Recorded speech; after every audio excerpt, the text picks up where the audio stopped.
a load of rubbish to tell the truth, but we're going to be looking at them anyway, quite frankly. We're looking forward to that feature, aren't we, Ralph? Yeah, definitely. We are. You're going to love it. Also for review today, we have Dirt Dash, Marvel Superheroes and Time Crisis. But first, even driving a large car, it's time to get very mystical because we're looking into Barry's crystal ball of the future. Following hot on the heels of both Sega and Namco, Jaleco feels that we need another racing game in our friendly arcades. Super GT 24 Hour is very much similar to most other games, except this time you get at least 4 cars to choose from with some secrets later on. There's only 2 tracks though, I'm afraid, and even though they're fast, they are a little bit dull. Aquajet is a game we've already shown you on this show, but now we can exclusively reveal that you can go into your arcades and expect to see it there as from December the 11th. As you can see, the game itself features a giant jet ski. You get to ride on it a little bit, lift it up, lift it down and ride it all around.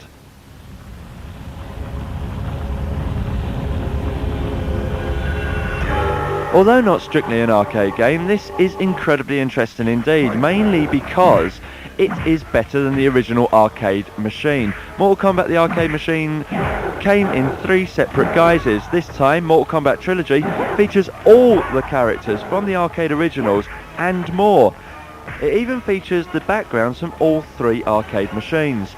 So you really can expect a plethora of treats. There's even brand new characters that we've never even seen before on any of the arcade machines, making this PlayStation version absolutely superb. And then of course, there's the brutality. Sector wins. Brutality. Ooh, now didn't that look fun? We'll let you know when you'll be able to play that fantastic looking new title. Okay, on to the reviews. Today we'll be taking a look at Dirt Dash, which is Namco's answer to the fantastic but aging superb Sega racing game.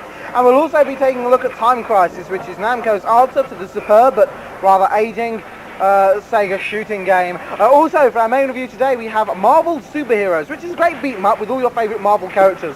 I've always wondered though, why don't they do a Hanna-Barbera superheroes? You could have Pixie and Dixie, Captain Caveman, or even the new Shmoo. Think of it, it'd be fantastic. Wouldn't that be great, Drew?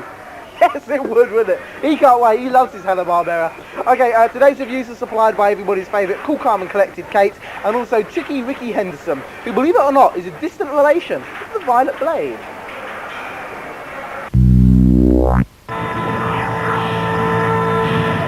Time Crisis. Our heads of state are mighty careless blighters, aren't they? This one's gone and lost his daughter to a gang of international thugs, and as per usual, it's up to you to clean up the mess. Time Crisis is another shootout in the venerable tradition of Virtua Cop, which means it's you and your light gun against ridiculous odds.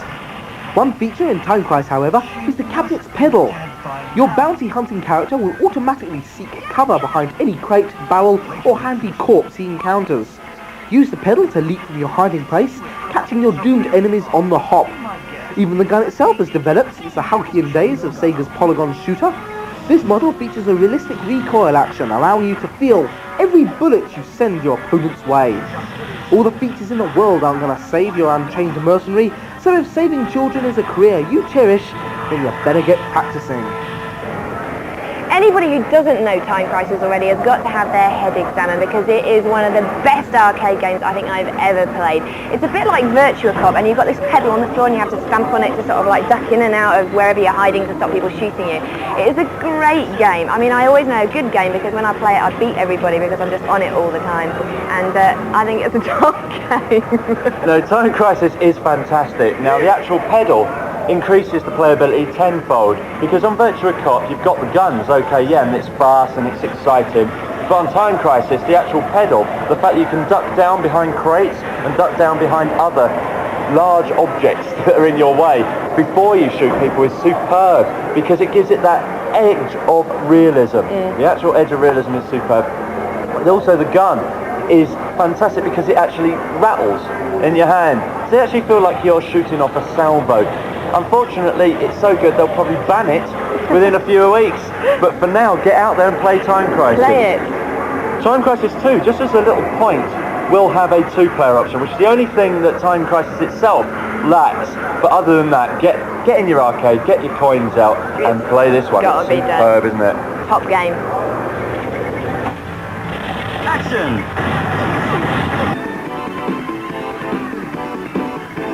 Well, racing fast cars is all very well, but don't you find an endless succession of glamorous, horribly expensive cars is just a wee bit boring? Well, me neither, but Dirt Dash at least offers an alternative. Forgetting the great international circuits for a moment, this is racing for those who like to get their hands dirty. Choosing from rally cars, buggies and miniature trucks, you're going to have to race through a variety of very different environments. Starting in a teeming Japanese high street, the new racer will soon find himself venturing out into country roads and beyond. The ever-changing track isn't the only hazard. Fog descends in the country sections, and the hairpin turns ahead are invisible to even the most vigilant driver. Once the perils of cross-country driving has been negotiated, there's even an ice stage that will slide you off the road at every opportunity. Namco's hydraulic cabinet enhances the whole experience, with each turn, bump and even hideous collision being brought home in bone-rattling style. Now Dirt Dash is basically Namco's answer to Sega Rally, except this time it's on a sugar rush and it's eaten far too many jelly tots. Because it's very twee, very colourful, and you sit in a little buggy. As you race through the streets of Japan, yes, the scenery is very nice, but unfortunately it doesn't play as well as other certain driving games that I could mention. I could mention them, so I will. It's Ridge Racer and Sega Rally, of course, and Daytona, and all the other ones. Now, Namco have really tried hard, but it hasn't even got a link-up mode, so I'm absolutely appalled with this dreadful travesty of a game. Kate! Actually, I quite liked it. It's true, it hasn't got a link-up mode, but the scenery is actually really interesting. There's some nice little touches. The graphics are okay. I think it moves just as fast as a lot of the other arcade games. And let's face it is an arcade game. You're not being asked to spend 50 or 60 quid to buy it and keep it and play it to death. You want to stuck a couple of quid in the machine and have a go. It's good for a laugh. I like the buggy. The steering wheel is too big. It's a bit like driving a double-decker bus or something like that. But I thought it was all right. I think it smells like my underpants, so there we go. It's,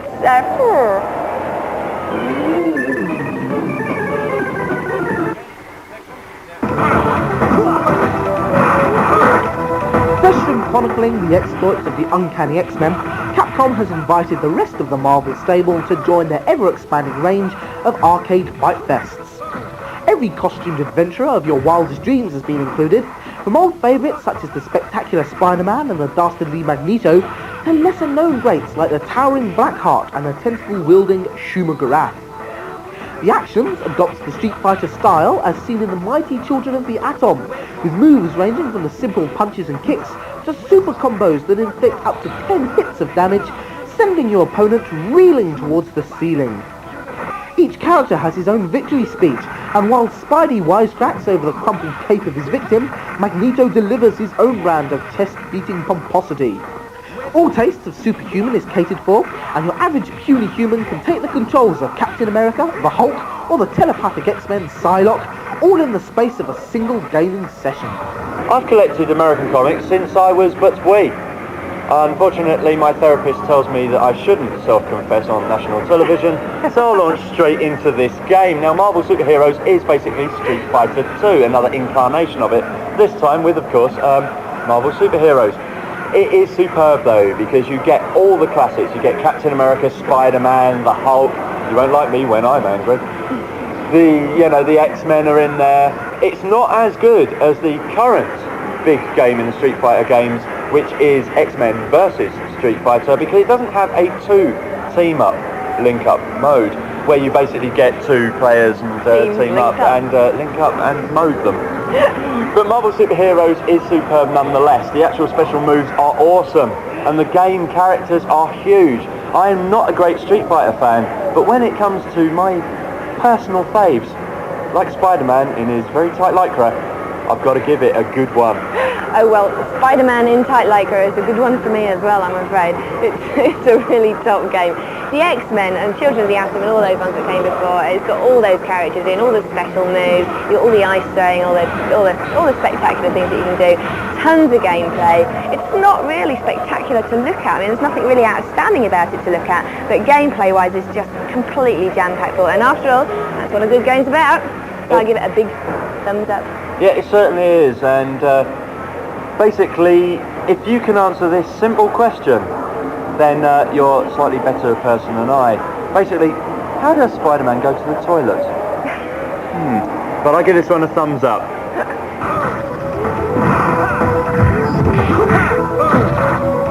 Well, here it is, our second part of our retro gaming feature, where we're going to have a look at all the old arcade classics, such as Pac-Man, Dig Dug, Space Invaders, and a personal favourite of mine, Defender.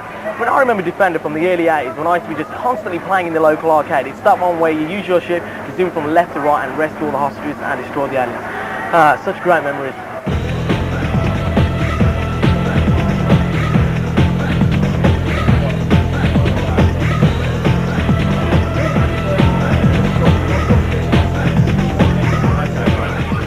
How did I get into programming? Well, that's a real long one.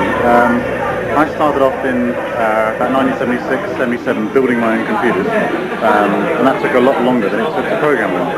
So around about 78, 79 when Space Invaders came out, I suddenly thought I could write Space Invaders, so I did. And it was a couple of weeks' work. Then I bought an Atari 800 in around about 1980, got like the third one in the country, and it was obviously doing some seriously clever stuff. Like there was hardware in there that no one knew what it did. So I managed to bribe a copy of the book out of Atari in America, got this thing, learned how to program the machine, and then started producing games like no one had ever seen because I was using all this hardware. The first thing I ever produced was a game called Drop Zone, which I've actually brought with me today if you stop want to have a look at it. And it was like an instant number one.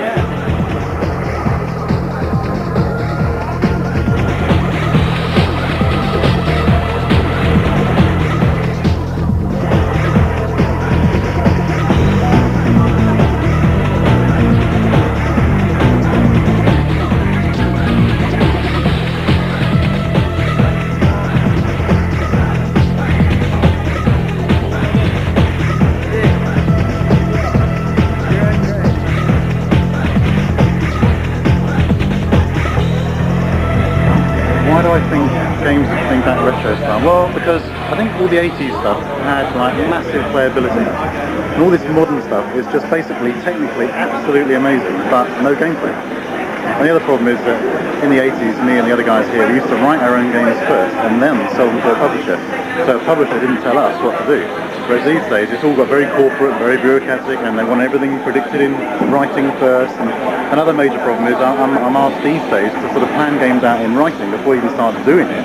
Rather like, I don't know, Picasso training 10 artists to paint 1 square foot of a painting each after having described the painting in writing first. And it's killing off creativity. So modern games are technically great, but gameplay is usually a bit lacking.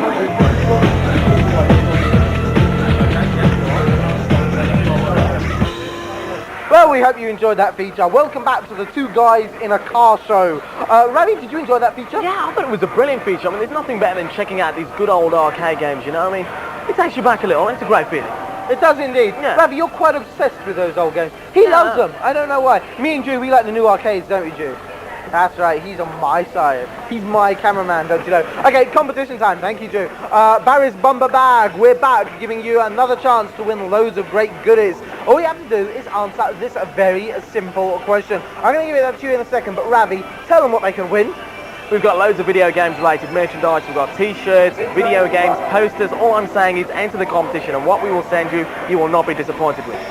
Yeah, that's all he's saying. He's not saying anything else. He's just saying enter that competition.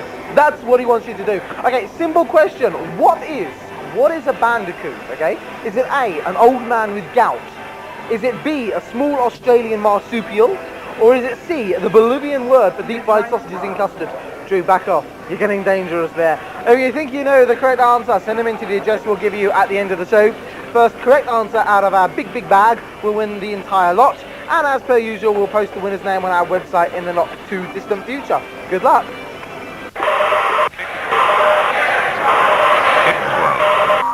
And if you're having problems with your computer, you can get up-to-the-minute advice on our helpline. The number to ring is 0990 10 20 50. That's 0990 10 2050. Our team of experts will be taking calls between 6 p.m. and 9 p.m. every night of the week, and all calls are